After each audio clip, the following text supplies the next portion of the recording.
కాంగ్రెస్ అగ్ర నాయకులు సోనియా గాంధీ, రాహుల్ గాంధీల కుటుంబం నేపథ్యంపై తెలంగాణ కాంగ్రెస్ సీనియర్ నేత జగ్గారెడ్డి ఆసక్తికర వ్యాఖ్యలు చేశారు. రాహుల్ గాంధీ కుటుంబం కశ్మీర్ బ్రాహ్మణ కుటుంబమని తెలిపారు. బీజేపీ నేతలు సోనియా, రాహుల్ గురించి మాట్లాడడం విడ్డూరంగా ఉందని అన్నారు. గాంధీ కుటుంబంపై బురద జల్లడమే పనిగా పెట్టుకున్నారని ధ్వజమెత్తారు. త్యాగాల చరిత్ర లేని బీజేపీ త్యాగాల కుటుంబంపై నిందితులు వేయడం ఏంటని ఆయన ప్రశ్నించారు. బీజేపీ నాయకత్వం ఎప్పుడు బురద తలుతూనే ఉన్నది. ఎన్ని చేసినా, ఎన్ని త్యాగాలు చేసినా, త్యాగాల చరిత్ర లేని బీజేపీ, త్యాగాల చరిత్రతో కూడుకున్న రాహుల్ గాంధీ, సోనియా గాంధీ వాళ్ళ కుటుంబము, ఇందిరాగాంధీ వాళ్ళ కుటుంబము మీద వాళ్ళు ఏదో రకంగా బురద తలుతూనే ఉన్నారు.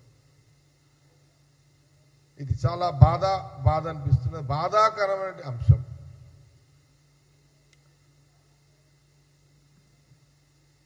ఈరోజు పరిపాలిస్తున్న బీజేపీ ఎంపీలు కానివ్వండి, ప్రధానమంత్రి కానివ్వండి, అమిత్ షా కానివ్వండి, ఆనాడు స్వాతంత్రంలో వాళ్ళది జీరో కూడా వాళ్ళ యొక్క కంట్రిబ్యూషన్ లేదు. జీరో.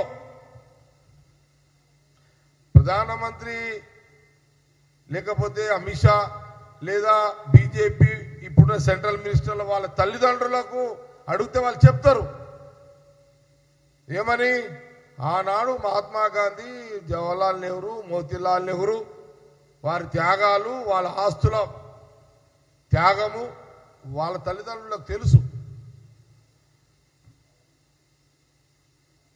అయినా కొంత రాజకీయ స్వలాభం కోసము, రాజకీయ వాళ్ళు ఎదగడానికి, వాళ్ళు జీవించడానికి, వాళ్ళు రాజకీయంగా బతకడానికి ఈరోజు సోనియా గాంధీ మీద బురద జల్లే కార్యక్రమం చేస్తున్నారు.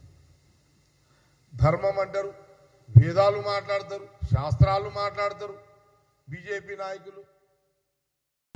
ఆంధ్రప్రదేశ్లో మహిళలకు ఉచిత బస్సు ప్రయాణ సౌకర్యం కల్పించే స్త్రీ శక్తి పథకాన్ని ప్రభుత్వం అధికారికంగా ప్రారంభించింది. ఈ కార్యక్రమంలో ముఖ్యమంత్రి చంద్రబాబు, ఉప ముఖ్యమంత్రి పవన్ కళ్యాణ్, మంత్రి నారా లోకేష్ స్వయంగా ఆర్టీసీ బస్సులో ప్రయాణించి ఉచిత బస్సు ప్రయాణానికి శ్రీకారం చుట్టారు. ఇచ్చిన హామీని నిలబెట్టుకుంటూ మహిళల కోసం ఈ కీలక పథకం నేటి నుంచి అమలు చేస్తున్నారు.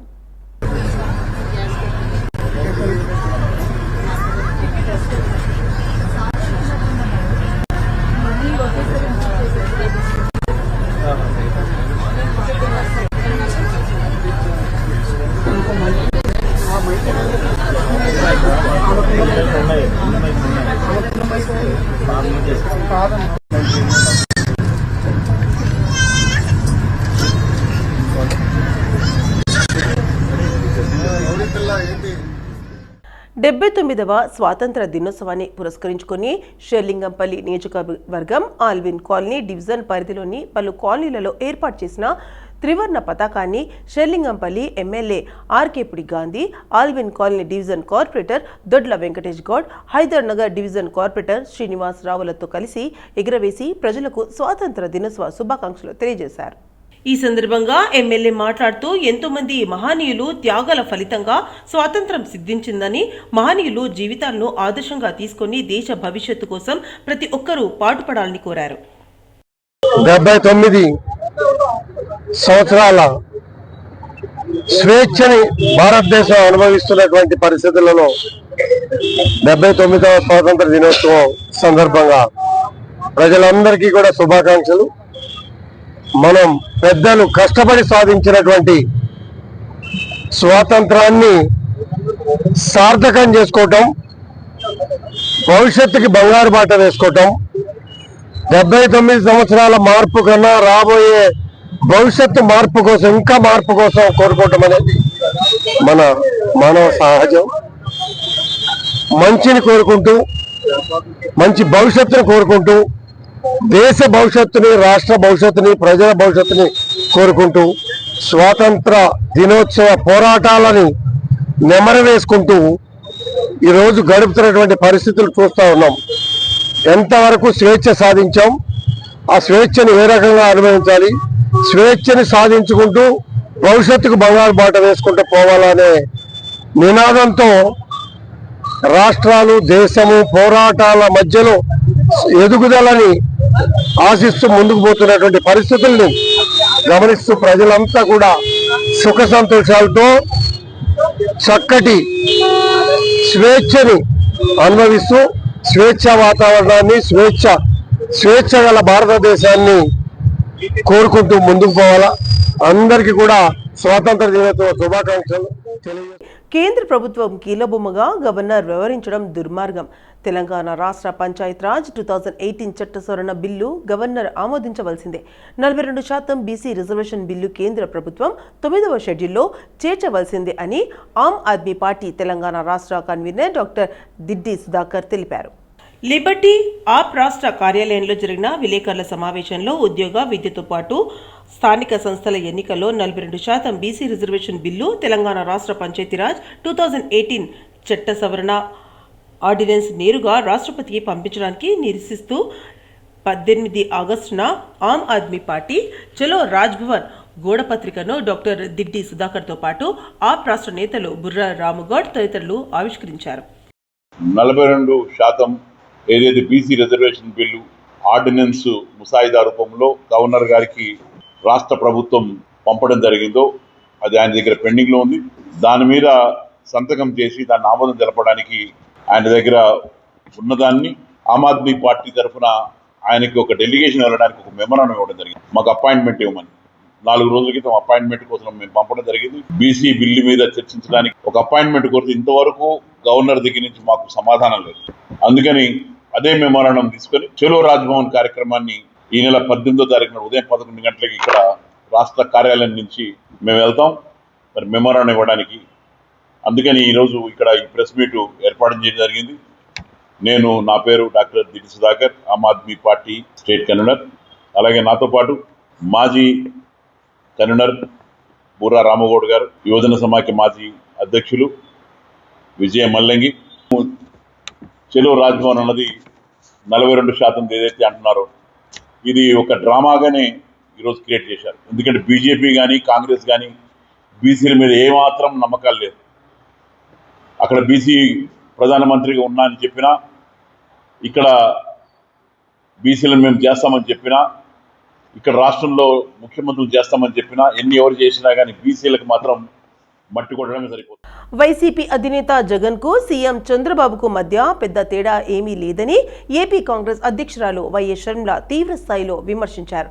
గతంలో కుప్పంలో జగన్ చేసిన దాన్నే ఇప్పుడు పులివెందులలో చంద్రబాబు చేశారని ఆమె ఆరోపించారు.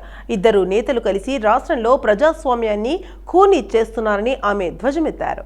ఈ సందర్భంగా షర్మిల మాట్లాడుతూ గతంలో కుప్పంలో ప్రజాస్వామ్యాన్ని జగన్ కాలారస్తే ఇప్పుడు పులివెందులలో చంద్రబాబు అదే పని చేస్తున్నారు. ఎన్నికల విషయంలో ఇద్దరు తాలిబాన్ల వలె వ్యవహరిస్తున్నారని ఘాటుగా వ్యాఖ్యానించారు. ఇద్దరు నేతలు కేవలం ప్రధానమంత్రి నరేంద్ర మోదీ మెప్పు పొందడం కోసమే పనిచేస్తున్నారని ఆమె విమర్శించారు. ఏదైతే కుప్పంలో వైసీపీ చేశారో అదే పులివెందల్లో చేశారు. ఇద్దరికీ పెద్ద తేడా లేదు. కుప్పంలో ఎలాగైతే ప్రజాస్వామ్యాన్ని కూని చేసి ఆ రోజు వైసీపీ అధికారంలోకి వచ్చిందో ఈరోజు కడప జిల్లాలో కూడా పులివెందల్లో కూడా అదే టీడీపీ చేసింది. కానీ ఇద్దరికీ చెప్పాలనుకుంటున్నది, ఇద్దరు ప్రజాస్వామ్యాన్ని కూని చేశారు. టీడీపీ అయినా వైసీపీ అయినా ఇద్దరికీ పెద్ద తేడా లేదు. అందుకే చెప్తున్నా, వీళ్ళందరూ మోడీతో అలాగే ఉన్నారు. ఏదో ఒక రకంగా చంద్రబాబు గారైతే బహిరంగంగానే కూటమి కట్టారు. కానీ జగన్మోహన్ రెడ్డి గారు ఏమీ తక్కువ తినలేదు. ఈయన రహస్యంగా కూటమి కట్టారు. అంతే తేడా. వీళ్ళందరూ మోడీ కోసం పనిచేస్తున్న వాళ్ళే. వీళ్ళందరూ ఎంపీలు ఎంతమంది, 25 మంది లోక్సభ, 11 మంది రాజ్యసభ, ఏ పార్టీకి చెందిన ఎంపీలైనా ఈరోజు బీజేపీకే ఎందుకు ఊడిగలు చేస్తున్నారు? ఇదంతా రాష్ట్ర ప్రజలు ఆలోచించాల్సిన అవసరం ఉంది. ప్రజాస్వామ్యం ఎవరూ బ్రతికించే వాళ్ళు లేరు ఇక్కడ. కాబట్టే చెప్తున్నాం, కాంగ్రెస్ పార్టీ పుంజుకోవాల్సిన అవసరం ఉంది. కాంగ్రెస్ పార్టీ బలపడాల్సిన అవసరం ఉంది. కాంగ్రెస్ పార్టీ బలపడితేనే ప్రజల గొంతును వినిపించగలరు. కాబట్టే ఈరోజు ప్రజాస్వామ్యం బ్రతికించడానికే, రాజ్యాంగాన్ని బ్రతికించడానికే ఈరోజు కాంగ్రెస్ పార్టీ ఈ పెద్ద పోరాటాన్ని కూడా నెత్తికెత్తుకుంది అంటే ఓటర్ చోరీ విషయంలో కూడా ఇంతవరకు చంద్రబాబు గారు, జగన్మోహన్ రెడ్డి గారు మాట్లాడటం లేదు, మోడీ గారిని విమర్శించడం లేదు, ఈసీని ఎందుకు మీ గుప్పెట్లో ఉంచుకున్నారు అని మోడీ గారిని ప్రశ్నించడం లేదు. ఎందుకు అని అడుగుతున్నాం. అక్రమ సరోగసి పాల్పడుతున్న వ్యక్తుల్ని ఎగ్ డొనేట్ చేసిన వారిని అరెస్ట్ చేశామని మేడ్చల్ డీసీపీ కోటిరెడ్డి చెప్పారు. హైదరాబాద్లో 7 మహిళలు, 1 పురుషుడు మొత్తం 8 మంది కమర్షియల్ సరోగసి అక్రమ ఎగ్ ట్రేడింగ్ చేస్తూ పట్టుబడ్డారని డీసీపీ తెలిపారు. పిల్లలు లేని జంటలను టార్గెట్గా చేసుకుని నిందితులు 15-20 లక్షల డబ్బులు వసూలు చేస్తున్నారన్నారు. ఈ కేసులో ప్రధాన నిందితురాలు నరేదుల్లా లక్ష్మిరెడ్డి అలియాస్ లక్ష్మి గతంలో ఎగ్ డోనర్ సరోగసి మదర్గా పనిచేసిన అనుభవం ఉందని, గత అనుభవంతో సులభ పద్ధతిలో డబ్బులు సంపాదించాలని అక్రమ సరోగసి విధానానికి తెరలేపి ఏజెంట్లుగా పనిచేస్తున్నారని డీసీపీ తెలిపారు. 10 lakhs తీసుకోవచ్చు వాళ్ళ దగ్గర నుంచి, వాళ్ళ దగ్గర కెపాసిటీ బట్టి 15 lakhs తీసుకోవచ్చు, 20 lakhs తీసుకోవచ్చు. ఈమె ఆర్గనైజర్గా చేస్తుంది. స్పెసిఫిక్ గా ఇంత అమౌంట్ ఏం లేదు. 10 lakhs నుంచి 20 lakhs ఎంతవరకైనా మా డిమాండ్ బట్టి తీసుకుంటాం. ఇంకేం తీసుకోలేదు. అంటే జస్ట్ మనం రైట్ చేసి వాళ్ళ దగ్గర ఉన్నటువంటి సమాచారం, ఆమె స్టేట్మెంట్స్ మనం తీసుకోవడం జరిగింది. ఫర్దర్ గా తర్వాత మనం ఎంక్వైరీ చేయడం.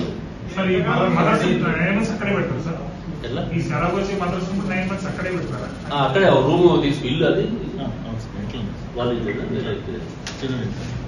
ఇప్పుడు లక్ష్మీరెడ్డి ఇల్లు ఏదైతే ఉందో అందులోనే వాళ్ళకి ఒక రూమ్స్ పెట్టేసి అక్కడ వాళ్ళని చూసుకోవడం, హాస్పిటల్ తీసుకోవడం, ఇవన్నీ కూడా వాళ్ళే చేస్తున్నారు. అంటే మనకి వచ్చిన ఇన్ఫర్మేషన్ ఇది. ఇప్పుడు వాళ్ళకి ఇదే ఫస్ట్ అని చెప్తారు. మన తర్వాత మళ్ళీ పోలీస్ కస్టడీ తీసుకొని రిమైనింగ్ చేసి తెలుస్తున్నాం. అంటే మన హాస్పిటల్ తోటి వీళ్ళు టైప్ ఉంటారు. హాస్పిటల్ తో కూడా మాట్లాడి వాళ్ళు అంటే ఇప్పుడు ఇంకా మనకి డెలివరీ స్టేజ్ దగ్గర రాలేదు కాబట్టి మనకు తెలియదు.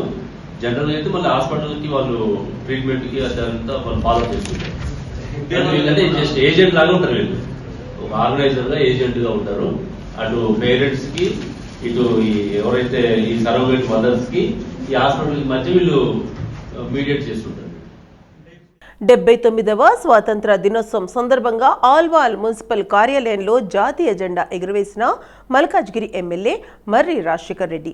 స్వాతంత్ర దినోత్సవం సందర్భంగా మున్సిపల్ కార్యాలయంలో జెండా ఎగురవేయడం గర్వంగా ఉందని, ప్రతి ఒక్కరూ ప్రేమ అనురాగాలతో ఉండాలని ఈ సందర్భంగా కోరారు.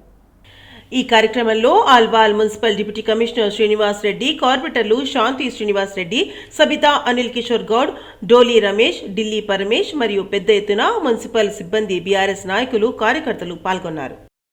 సందర్భంగా ఇక్కడ మున్సిపల్ ఆఫీస్లో జెండా ఎగరేసుకున్నాం. నిజంగా చాలా గర్వంగా ఉంది. స్వతంత్ర భారతదేశంలో మన భారతదేశం ఏ విధంగా ఎదిగిందో మనం అందరం చూసినాం. ఇదే విధంగా ప్రేమ అనురాగాలతోటి, ఒకరంటే ఒకరు మంచితనంతో ఉండాల్సిందిగా అందరినీ కోరుతున్నాను. అదేవిధంగా మున్సిపల్ సిబ్బంది చాలా రకాలుగా కష్టపడుతుంటారు ప్రజల కోసం. సో దాన్ని కూడా ముందుకు తీసుకెళ్తూ మనం కూడా బాధ్యతాయుతంగా మన చెత్త ఏ విధంగా వేస్తాం, మనం నీళ్ళని ఏ విధంగా వాడుకుంటాం, కరెంటుని ఏ విధంగా వినియోగించుకుంటాం అనే దానిపైన కూడా కొంచెం శ్రద్ధ పెట్టాల్సిందిగా అందరినీ కోరుతున్నాం. విభిన్న మతాలు, విభిన్న కులాలు, మనం ప్రతి 100 కిలోమీటర్లకు మన భిన్నత్వం ఏ విధంగా కనిపిస్తుందో మనందరికీ తెలుసు. కాబట్టి ఈ భిన్నత్వాన్ని మనం అందరం ఆస్వాదిస్తూ, అందరం ప్రేమానురాగాలతోటి, ఒకరంటే ఒకరు మంచి అభిప్రాయాలతోటి, ఒక కులం అంటే ఒక మతం అంటే భిన్న అభిప్రాయాలు లేకుండా భారతదేశ వాసులుగా మనం అందరం ముందుకెళ్లాల్సిందిగా ఈ సందర్భంగా ప్రతి ఒక్కరిని కోరుతూ, అంబర్పేట్ డీడీ కాలనీలో విజయ్ కుమార్ ఆధ్వర్యంలో ఏర్పాటు చేసిన ఆగస్టు 15 స్వాతంత్ర దినోత్సవం వేడుకల్లో బీజేపీ జాతీయ నాయకులు, మధ్యప్రదేశ్ ఇన్ఛార్జ్ మురళీధర్ రావు పాల్గొన్నారు. అనంతరం జెండా ఆవిష్కరించి ఆయన మాట్లాడుతూ, భారతదేశం భిన్నత్వంలో ఏకత్వం కలిగింది. కాశ్మీర్ నుండి కన్యాకుమారి 140 కోట్ల జనాభా కలిగిన భారతదేశ ప్రజలు పండగ జరుపుకుంటున్న రోజు. భారతదేశం అనేక ఇబ్బందులను, ఒడిదుడుకులను ఎదుర్కొంటూ ఈ దేశంలో ఒక విజయవంతమైన ప్రజాస్వామికంగా, ఆర్థికంగా ఎక్కడో ఉండే భారతదేశం 4వ ఆర్థిక శక్తిగా మనం నిలబడ్డాం. మనందరం విజయవంతంగా అభివృద్ధి చెందుతున్న దేశంలో నరేంద్ర మోదీ మన దేశ ప్రధాని మన దేశానికి లక్ష్యం సమృద్ధి, భారతి మన లక్ష్యం. భారతదేశంలో ఎన్ని కులాలు, మతాలు, భాషలు ఉన్నప్పటికీ మనమందరం సమృద్ధి భారతి లక్ష్యంగా ముందుకు వెళ్లాలని పిలుపునిచ్చారు. మన భారతదేశాన్ని ముందుకు తీసుకువెళ్లాలంటే మన దేశంలో తయారయ్యే వస్తువులను మనమే కొనుగోలు చేయాలని పిలుపునిచ్చారు. భారతదేశం అనేక ఇబ్బందులను, ఒడిదొడుకులను ఎదుర్కొంటూ ఈ దేశంలో ఒక విజయవంతమైనటువంటి ప్రజాస్వామ్యంగా, ఒక విజయవంతమైనటువంటి వైజ్ఞానిక పరంగా, శాస్త్రీయ పరంగా ఎదుగుతున్న దేశంగా, ఆర్థికంగా ఎక్కడో ఉండేటువంటి భారతదేశం గత అనేక సంవత్సరాల భారతీయుల పరిశ్రమ కారణంగా ఈరోజు 4వ ఆర్థిక శక్తిగా మనం స్థిరపడ్డాం. త్వరగా భారతదేశం 3వ స్థానాన్ని అధిగమించడం కోసం మన ప్రయాణం ముందుకు సాగుతున్నది. ఈ విధంగా మనందరం కూడా ఒక విజయవంతమైనటువంటి దేశంగా అభివృద్ధి చెందుతున్నటువంటి దేశంలో ఈరోజు నరేంద్ర మోదీ గారు దేశ ప్రధాని మన దేశ ఎర్రకోట నుంచి సందేశం ఇవ్వడం జరిగింది. భారతదేశానికి ఒక లక్ష్యం, సమృద్ధ భారతమే మనకు లక్ష్యం. అందరం కూడా రాజకీయ పార్టీలు ఏవైనప్పటికీ, భేదాలు ఏవున్నప్పటికీ, మనందరం కూడా ఏ భాష మాట్లాడుతున్నప్పటికీ అందరి కూడా హృదయ చప్పుళ్ళు భారతదేశాన్ని ఒక సమృద్ధ భారతంగా నిర్మించడమే మన లక్ష్యం అని వారు పిలుపునివ్వడం జరిగింది. ఆ పిలుపుని అందుకొని మనందరం కూడా రాబోయేటువంటి రోజుల్లో సమృద్ధ భారతానికి ఈరోజు ఏ విధమైనటువంటి మనకి ఇబ్బందులు కలిగినప్పటికీ కూడా మనందరం కూడా స్థానికంగా నిర్మితమైనటువంటి వస్తువుల్ని, స్వదేశీ వస్తువుల్ని కొనుగోలు చేయడం ద్వారా భారతదేశం